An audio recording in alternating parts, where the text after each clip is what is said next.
сәлеметсіңдер ме балалар? Бүгінгі сабағымыздың тақырыбы призма бетінің ауданы. Бүгін біз сіздермен көпжақтың бір түрі призма ұғымымен, оның түрлері және қасиеттерімен танысып, призма бетінің ауданы туралы түсінік алып, оны есептеу жолдарын үйренетін боламыз. Сабақтың барысында біздің айналамызда, күнделікті өмірде призма тәріздес денелерді қайдан кездестіріп жүрміз?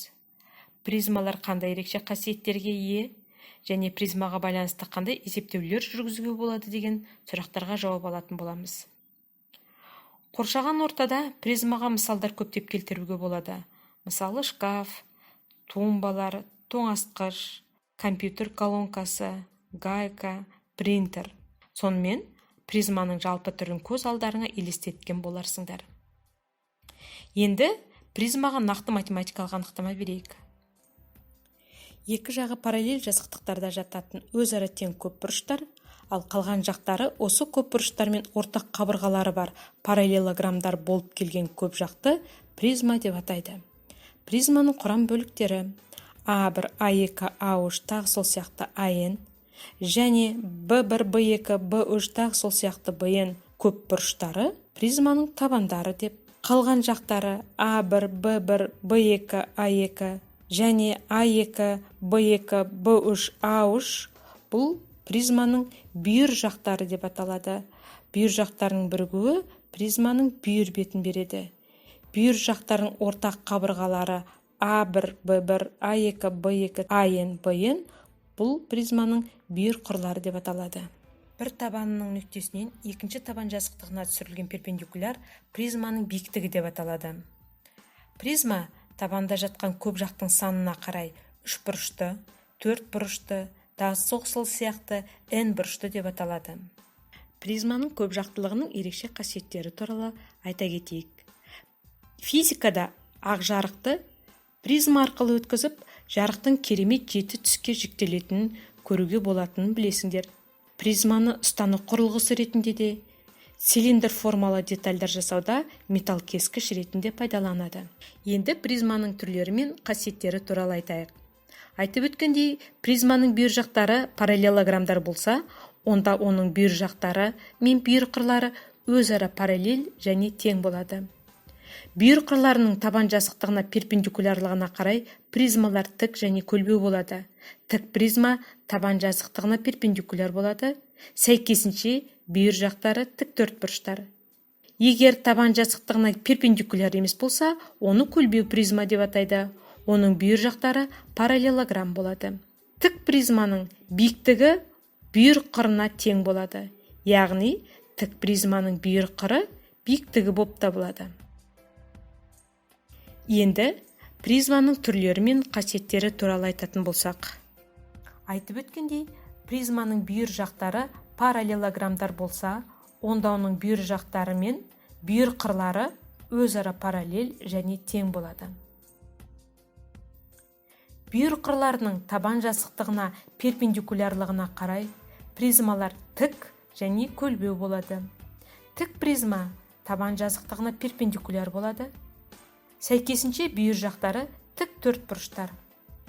Егер табан жазықтығына перпендикуляр емес болса, оны көлбеу призма деп атайды.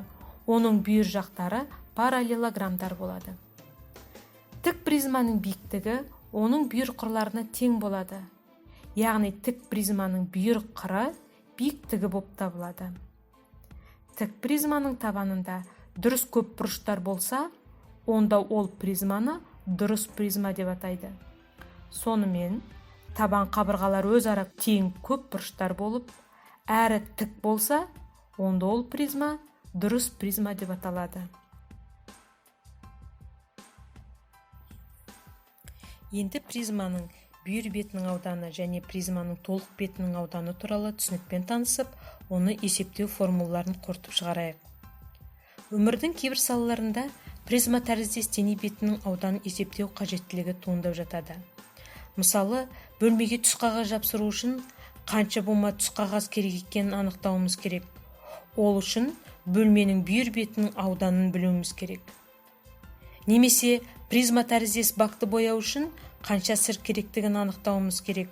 Ол үшін бактың толық бетінің ауданын білуіміз керек. Мысалы, n бұрышты призма екі табаны мен бүйір жағын құрайтын n жақты параллелограммнан тұрады. Яғни оның толық бетінің ауданы екі табанның ауданы мен n параллелограмм аудандарының қосындысынан тұрады. Жалпы призманың толық бетінің ауданы оның барлық жақтарының аудандарының қосындысынан тұрады. Мысалы, n бұрышты призма екі табаны мен бүйір жағын құрайтын n жақты параллелограммнан тұрады. Толық бетінің ауданының формуласын берейік. Ол екі табанның аудандарына бүйір бетінің аудандарын қосқанға тең. Сонымен бүйір жақтарының аудандарының қосындысы бүйір бетінің ауданына тең деп айтамыз. Теореманы дәлелдеу үшін призма жазбасын алайық. Нақтырақ айтқанда, тік үшбұрышты призманың жазбасын қарастырайық. Суреттен көріп отырғанымыздай, призманың бүйір бетінің ауданы тік төртбұрыштар аудандарының қосындысынан тұрады екен.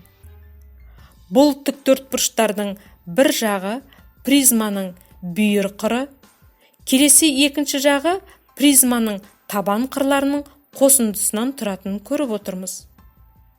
Онда бүйір қыры биіктігі болатын тік призманың бүйір бетінің ауданы табан периметрінің призма биіктігіне көбейткенге тең болатындығы шығады.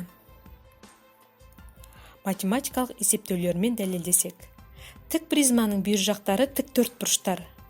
Бұл тік төртбұрыштардың ені призма табанындағы үшбұрыштың қабырғасы А болатынын, биіктігі призманың биіктігі H-қа тең болатынын көріп отырмыз. Призманың бүйір бетінің ауданы оның бүйір жағындағы тік төртбұрыштардың аудандарының қосындысына тең. А1 көбейту H қосылған А2 көбейту H қосылған А3 көбейту H. Ортақ көбейткіш H-ты жақша сыртына шығарамыз, сонда жақша ішінде қабырғалардың қосындысы периметрді береді. Периметрдің биіктікке көбейтіндісі шығады. Сонымен бүйір бетінің ауданы табан периметрінің биіктікке көбейтіндісіне тең. Дәлелдеу керегі де осы болатын.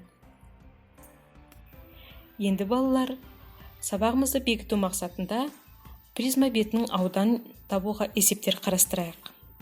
Дұрыс төртбұрышты призма берілген, бір қабырғасы 8 см-ге тең, табан ауданы 16 см квадрат.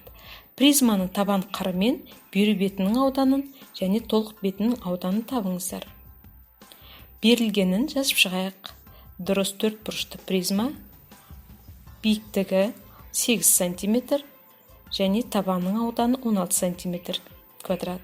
Табу керек табан қыры менен бүйір бетін және толық бетінің ауданын. Берілген призманың сызбасын салудан бастайық. Дұрыс төртбұрышты призманың сызбасын саламыз. Табанында шаршы жатыр. Шаршының ауданы берілген 16 см квадрат. Осы арқылы шаршының қырын тауып аламыз. 16 см квадрат дегеніміз бұл 4-тің квадраты. Сондықтан А тең болады 4-ке. Қыры белгілі болатын болса, табанның периметрін табамыз. Периметрі барлық қабырғаларының қосындысы 16 см-ге тең болады. Енді бүйір бетінің ауданының формуласына периметрін және биіктігінің мәнін қойып, бүйір бетінің ауданын табайық. 128 см квадрат. Енді бүйір бетінің ауданы белгілі болса, табанның ауданының мәндерін орнына қойып, толық бетінің ауданын табамыз. 260 см квадрат. Сонымен жауабы берілген призманың табан қыры 4 см-ге тең, бүйір бетінің ауданы 128 см-ге тең, толық бетінің ауданы 260 см квадрат болады. Енді үйде өз беттеріңізше орындайтын тапсырмалар. Бірінші тапсырма призма түрлері мен қасиеттеріне арналған. Призма түрлері мен қасиеттеріне арналған кестені келтірілген үлгідей ары қаратай толықтырыңыз. Екінші тапсырма практикалық есеп.